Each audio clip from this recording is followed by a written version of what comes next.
Buying a new car in 2026 means making a decision that most people barely think about until they're sitting at a dealership, staring at a sticker. Not the color, not even the trim level. The transmission, that is, the system that connects your engine's power to your wheels, is one of the most important choices on the lot, and it will affect how much the car costs, how long it lasts, how good it feels to drive, and how much money gets spent keeping it alive.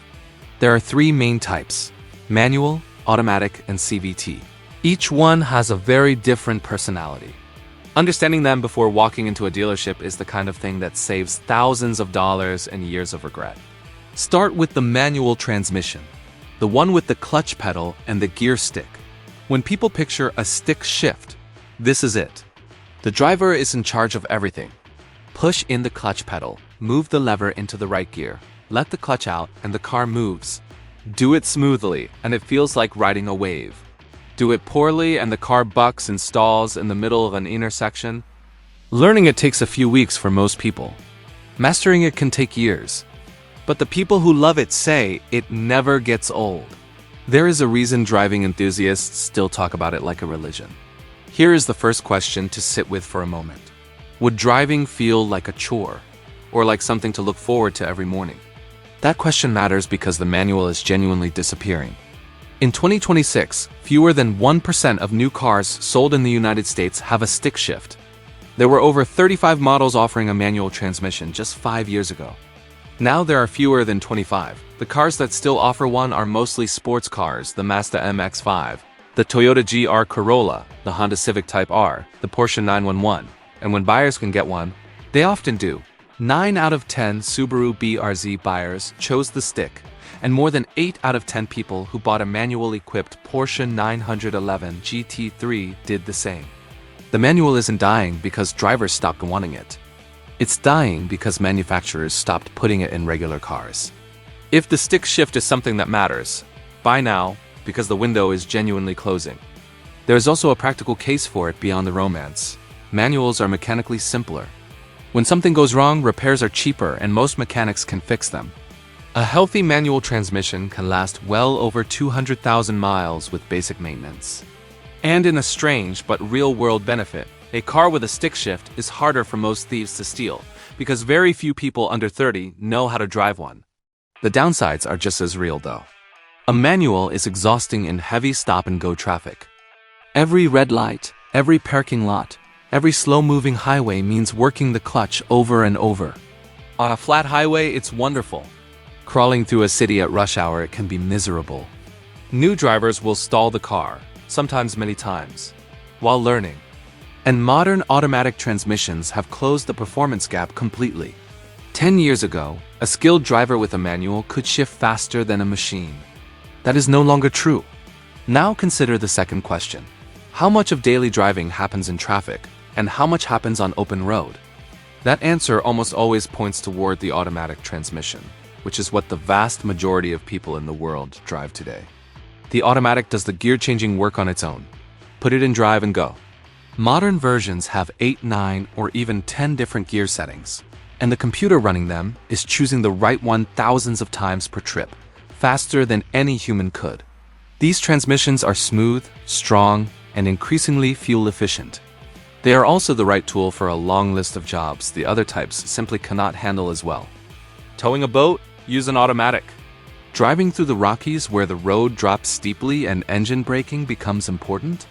An automatic with paddle shifters handles that better than a CVT. Driving a large truck or a performance SUV? The automatic is built for that weight and power. The modern automatic has essentially erased the fuel economy disadvantage it once had compared to the more exotic options. A well-maintained 8-speed automatic in a family sedan will match or nearly match a CVT on gas mileage while delivering a more confident, familiar driving experience. When something eventually goes wrong, there are more mechanics who know how to fix it, and the repair market has enough competition to keep prices somewhat reasonable.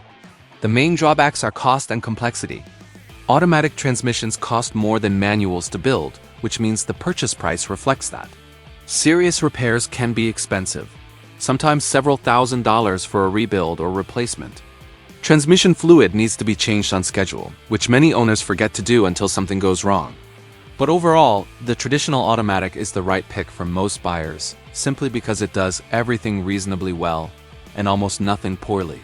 Third question, and this one gets specific. Is the goal maximum fuel efficiency, minimum hassle, and mostly flat or city driving? If the answer is yes, that description fits the CVT, the continuously variable transmission. A CVT does not have gears at all. Instead, it uses two cone-shaped metal pulleys and a steel belt. And the pulleys slide toward and away from each other to create what is essentially an infinite range of gear ratios.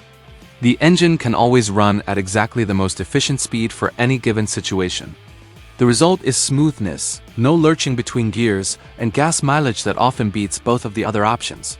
That is why CVTs are extremely common in small commuter cars, in compact crossovers, and especially in hybrids. The Toyota Prius, the Honda CR-V, the Nissan Altima, and dozens of others come standard with one. But the CVT comes with a very specific complaint that real-world drivers bring up constantly. When asked to accelerate hard, merging onto a freeway, for example, the engine revs up loudly and the car feels like it is building speed slowly underneath that high droning engine noise. Drivers call it the rubber band effect.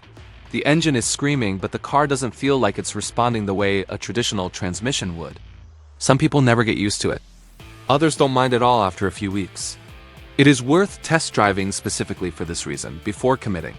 There is also a reliability conversation that cannot be skipped. Not all CVTs are equal. Nissan's CVTs in the mid-2000s through early 2010s had serious problems, enough to trigger class action lawsuits and extended warranties. Those specific transmissions became so infamous that they damaged the reputation of the entire CVT category for years. Newer Nissan CVTs have improved, but long-term data is still being collected. Toyota's CVTs, on the other hand, have a strong track record. Some owners have reported over 200,000 miles without major issues when fluid was changed regularly. Honda's CVTs sit somewhere in between. The single most important maintenance task across all CVT brands is changing the transmission fluid every 30,000 to 50,000 miles. Many dealers incorrectly call it lifetime fluid and tell owners never to change it. That advice has killed a lot of transmissions. Change the fluid on schedule, and the CVT has a real chance at a long life. Ignore it, and the repair bill can exceed $4,000 or more.